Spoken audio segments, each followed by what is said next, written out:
నేను అనుకున్నది ఒక్కటి మాత్రం జరుగుతుంది. అమ్మనాయప్ప నీకేం గురువా యాపీగా కాలు మీద కాలేసుకుని ఊరినే కబుర్లు చెప్పుకుంటున్నావు. అవతల జనం తెలివి మీరిపోతున్నారు. అక్కడికి మన దగ్గర డబ్బు ఉంది కాబట్టి పాతికో పరకో అప్పెట్టి వాళ్ళని మన గుప్పెట్లో పెట్టుకున్నాం ఇన్నాళ్ళు. కానీ ఇది ఏంటంట? చెప్తా. చెప్పు చెప్తా. చెప్పు చెప్తా. చెప్పు. ఏమిటయ్యా లింగం, 4 ఊళ్ళో మూతపరివి. నీ ఊళ్ళో కేకేస్తే నా ఊళ్ళో వినిపిస్తుంది, నా ఊళ్ళో కేకేస్తే నీ ఊళ్ళో వినిపిస్తుంది. అయినా గవర్నమెంట్ పబ్లిక్ గా నీ మున్సబగిరి లాక్కుంటేనే నువ్వు ఇంత ఉద్రేకపడలేదు. ఏమిటయ్యా ఉద్రేకం? కూర్చో చెప్తా. ఏంటి చెప్పేది? సిద్ధిలిగూడెం లేదు, సిద్ధిలిగూడెం ఏదా ధవళేశ్వరం ఫిర్కా. ఇక్కడెవడో అనామకుడు 4వ క్లాస్ చదివాడంట. అప్పటికే పెద్ద నాయకుడిని అయిపోయాను అనుకుంటున్నాడు. మన దగ్గర తనఖా పెట్టిన భూమి గురించి ఒకటే తగాట. కర్రలతో సహా జనాన్ని ఎంటేసుకొచ్చి నన్ను బెదిరిస్తున్నాడు. ఇదేనయ్యా వెళతో వచ్చింది తగాదా? ఒత్తిగా తెలియని వాళ్ళు ఇంత చదువుకుంటే మన నెత్తి మీద ఎక్కిపోతారు. ఏమిటంటాడు వాడు? 4 రోజుల్లో మనం భూమిని ఖాళీ చేయకపోతే అరకలు కట్టుకుని వాళ్ళే తుమ్మేసుకుంటారంట. ఆ అరకలకు అప్పులు కూడా మనం ఇవ్వాలి ఆ వెధవులకి. మాటల్లో మనం వాళ్ళని లొంగ తీసుకోపోతే మందు కొట్టేస్తారు. ఆ తర్వాత మన చేతుల్లో ఉండరు. మనం వచ్చేస్తామండి. ఏమిట్రా?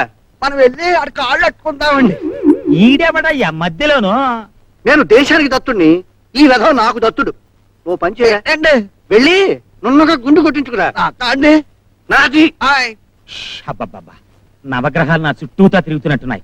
అసలు ఈ సమస్యను ఎట్టా పరిష్కారం చేయాలి అది చెప్పు నాకు. చెప్తా. నా దగ్గర 4 మనుషులు ఉన్నారు, వాళ్ళని నీకు ఇస్తా, తీసుకెళ్ళు. ఆ నాయకుడు ఎక్కడున్నాడో పట్టుకో, రాత్రి అని లేపేయి. ఆ తర్వాత నేను జైల్లో కూర్చుని ఊసలు లెక్కట. ఏంటయ్యా నువ్వు చెప్పేది? ఎందుకయ్యా భయపడతావు? ఆ నాయకుడు చావుకు ముహూర్తం పెట్టి అవసరమైతే 4 రోడ్ల మధ్య ఆ చావు నాడుతూ చెప్పి మరీ చంపు. ఆ తర్వాత ఏం చేయాలో నేను చూసుకోండి. ఇన్నాళ్ళు రుణం అని పిశాచల్లా పీక్కు తిన్నావు. తీసుకో. ఇదిగో రాఘయ్య గారి బాకీ లెక్క చూసుకో. చూడక్కర్లేదు, సరిగ్గానే ఉంది. బాకీలన్నీ తీరిపోయినట్టేనా? చెప్పక్కర్లేదు, తీరిపోయాయి. అయితే పత్రాలు లేవు. పత్రాలు ఎక్కడయ్యి? లేవు. ఏ నాటకం ఆడుతున్నావా? ఏటీ లేదంటే వెందయ్యా మసే తేలు ముద్దలు వేయించుకున్నావుగా. అది మీకు నాకు మధ్య ఉన్న పవిత్రమైన సంబంధాన్ని గుర్తుగా రాయించాను. అయినా మీరు మళ్ళీ నన్ను అడగపోతారా? నేను ఇవ్వపోతానా?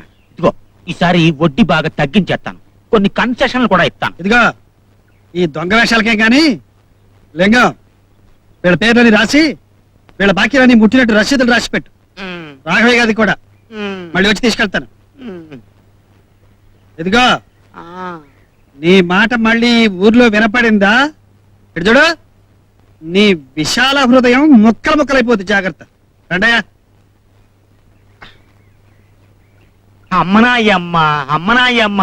అమ్మనా మొత్తమ్మమ్మ. ఒరే సచ్చు, అయ్యా అయిపోయిందిరా, నా పని అయిపోయింది. నేను ఈ ఊళ్ళో ఎట్ట బతికేది? ఎవడైనా బాకీలు ఎగ్గొడితే ఏడుస్తాడు గాని మీరేంటంటే బాకీలు వసూలైపోతే ఏడుతున్నారు.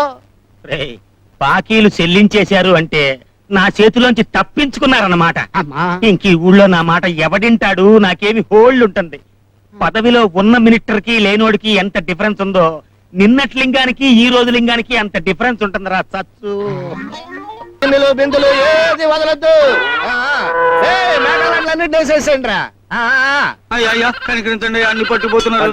ఎవడేస్తాడు రా బాకీని? బాబు పేదోళం అయ్యా కనికరించండి. నన్ను అడుగుతారా? అదిగో అయ్యగారు వస్తున్నారు, వెళ్ళి అడగండి. రండి రండి.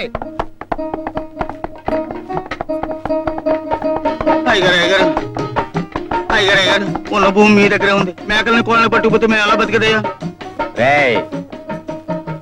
నేను మీ కోళ్ళని కోసి పలావ్ చేసుకోను, మేకల్ని కోసి బిర్యానీ చేసుకోను.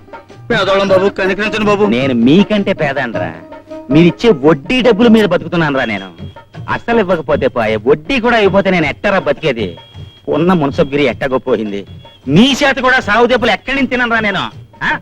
ఇగో పైగా నేను ఇట్ట పట్టుకెళ్ళిపోవటం అనేది ఇవాళ స్పెషల్ గా చేస్తుంది కాదు కదా. నేను ఈ వ్యాపారం మొదటి కాడి నుంచి జరుగుతూనే ఉందయ్యా. నేను ఊరిని అడిగి వెళ్ళిపోయాను అనుకోరా, మీకు లెక్క ఉండదు. ఇట్ట పట్టుకెళ్ళిపోతే కనీసం సంవత్సరానికన్నా వడ్డీ డబ్బులు కడతారు మీరు. ఆయన చేత నేను చేసేది పెట్టి మీ బాబు కోసమే. నాకు చాలా విశాల హృదయం, మర్చిపో మాత్రం. అవును బాబు, 2 రోజుల్లో కట్టేస్తాను బాబు. చూసుకున్నానులే, కొనిరా. రాఘవయ్య.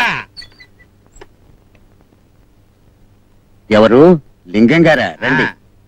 నేను కాకపోతే ఇంకెవడయా నిన్ను పలకరించేది, నీ యోగక్షేమాలు విచారించేది? మీ పెద్దమ్మ వచ్చిందంట కదా, కూర్చోండి. జానకమ్మా, 1 గ్లాసుడు మంచినీళ్ళు పంపించు. మరేంటయ్యా, సంవత్సరం దాటిపోతుంది, వడ్డీ డబ్బులు కూడా ముట్టలేదు. ఏదో రకంగా సెటిల్మెంట్ చేసాయి. నాకు సెటిల్ చేయాలనే ఉంది కానీ ఇదిగా కూతురు అయ్యేపు కొడుకు అయ్యేపు సంపాదిస్తున్నారు. ఇంకా కానీలేంటి అర్థనాలేంటి? వాళ్ళ సంపాదన కూటికి గుడ్డకే చాలటం లేదు. అప్ప ఎప్పుడు ఎప్పుడు ఇదే మాట.